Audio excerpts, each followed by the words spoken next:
I do things a bit differently in the SEO world. You might tell from my red hair. I use whatever means necessary, as long as it's legal and ethical and safe. I use any means necessary in my SEO, and yes, I make sure I get the foundations all in place. All the traditional foundations of SEO, they're vital.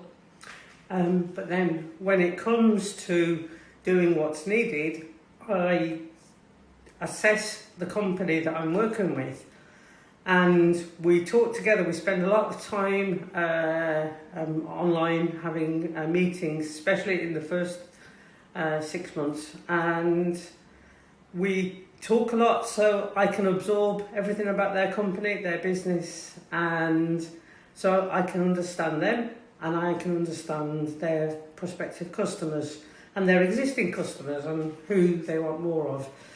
So how does it actually, what does that look like in real life SEO world?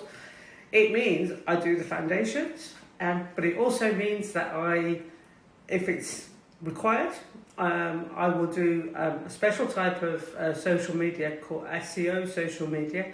So it's all aligned with the SEO strategy. So it's not just random posts, it's all aligned with the social media. There'll be a lot of content marketing, again, aligned with the social media on the website. I will use any of the platforms where my clients are likely to get interest in. It's either directly interest, or I will use a platform that, for example, YouTube is really good for putting videos on, as you know, but getting lots of traffic.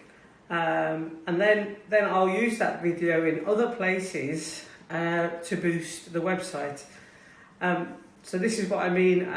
It's very much right, let's assess the situation properly and let's see what do I need to use to optimize the clients I work with so that they get more inquiries. That's the whole point. So yeah, I run an SEO company. You might want to say an SEO agency, but I'm very not typical SEO company. I do what's needed and I use what's the best platform for my customers so that they get more inquiries. Follow the page and you can get more help and more advice and more insights for that. And I promise no agency gobbledygook whatsoever.